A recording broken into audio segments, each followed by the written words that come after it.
Street Talk! Yeah! Welcome to Street Talk. I am your host, Jason, and this is for Saturday, December the 6th. This Saturday, you know what that means? It's going to be college football, but this Saturday is going to be conference championships. So I thought, why not go with one of the more interesting ones of the day, the Big Ten Championship. Wisconsin Badgers versus Ohio State Buckeyes at a neutral site in Indianapolis.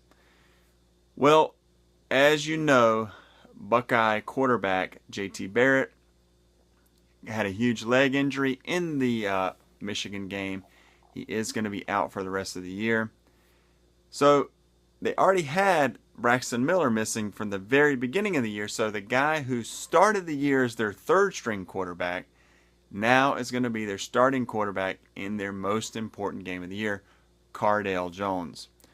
Well, what do we know about Cardale? Well, he can run. He is just the same type of mold as Braxton Miller, and J.T. Barrett has a huge arm from all reports that we can gather of him. So he can really air the ball out, really strong arm, but it's still, he was the third stringer for a reason. The other two guys were better. So we've stepped down once from Braxton Miller, now we're stepping down a little bit more from J.T. Barrett. And he's coming into this game, he's going to be a huge wild card. We don't know what we can expect from him. He played fine in the sort of mop-up duty versus Michigan.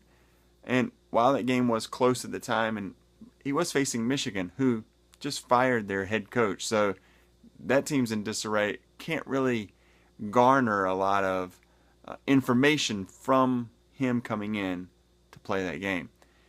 Looking at the line, swung all the way to Wisconsin because of the injury, of course.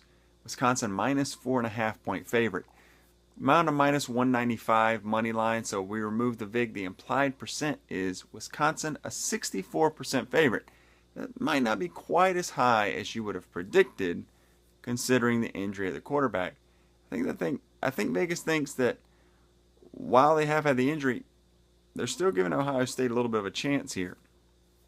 Wisconsin, we know they're built around Heisman hopeful Melvin Gordon, leading the nation in rushing. Got a decent shot at the Heisman, even though probably Mariota's going to take it home. And he's real, initially he set the record for most yardage rushed for in an NCAA game. It was broken a week later by the Oklahoma freshman running back. But remember, he did that in only 3 quarters, so he's had some really great years. How about this stat? He's had more 20 or more yard runs than 118 teams out of a total of 124 teams in America. That is a lot. So not only does he run the ball, he runs the ball long ways. So Ohio State's going to have to do everything they can to gear up to stop him. Last year they did just that when they played Wisconsin.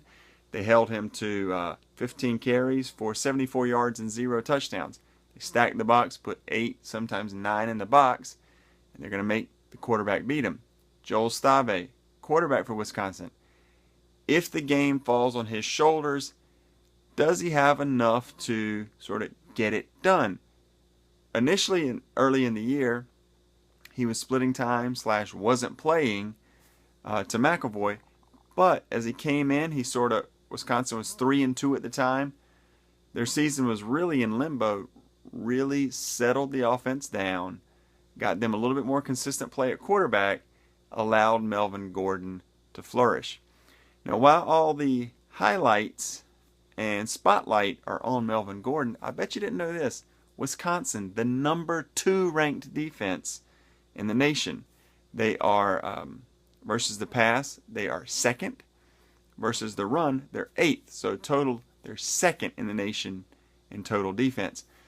Ohio State not that far off, 17th versus the pass, 40th versus the rush. So they are just a slight bit step down from Wisconsin. But Wisconsin really can bring it. So if they get pressure on Cardale Jones, how is he going to respond? Now, Urban Meyer knows that they have an outside shot at getting in the college playoff, but they're really going to have to probably beat Wisconsin and beat them handily and hope for maybe a little bit of help from either Florida State losing or possibly a miracle Alabama losing in the SEC championship game. So in a way, there's really not much pressure on Ohio State. Their ship, essentially, as far as the voters go, sailed when JT Barrett went down. So can Urban Meyer pull out some trick plays, some fake punts, some passes to the wide receiver, laterals to the wide receiver, and throw it downfield? Really, the whole bag of tricks should be brought to this game because, as I said, they're going to have to win and impress the voters, and Cardale Jones can't really come in and have a poor showing. He has to come in and make it seem like he's JT Barrett's clone, right? So for me, I'm going to go with Wisconsin. I think if you're into betting like I know a lot of you guys are, I think a small bet on Ohio State plus 4.5 isn't a bad thing. I could see this being a 4-point or even a 3-point game. So I still, as far as this prop goes and straight up goes, I'm going to lean Wisconsin. Stout defense.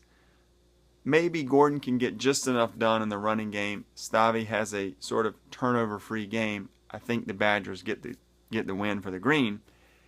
But again, Ohio State can pull out their entire bag of tricks. There's no pressure on them. Nobody really is expecting them to win after Barrett went down. So they can play loose and free, let Cardale Jones rip it, maybe hits a few bombs, pulls the big upset.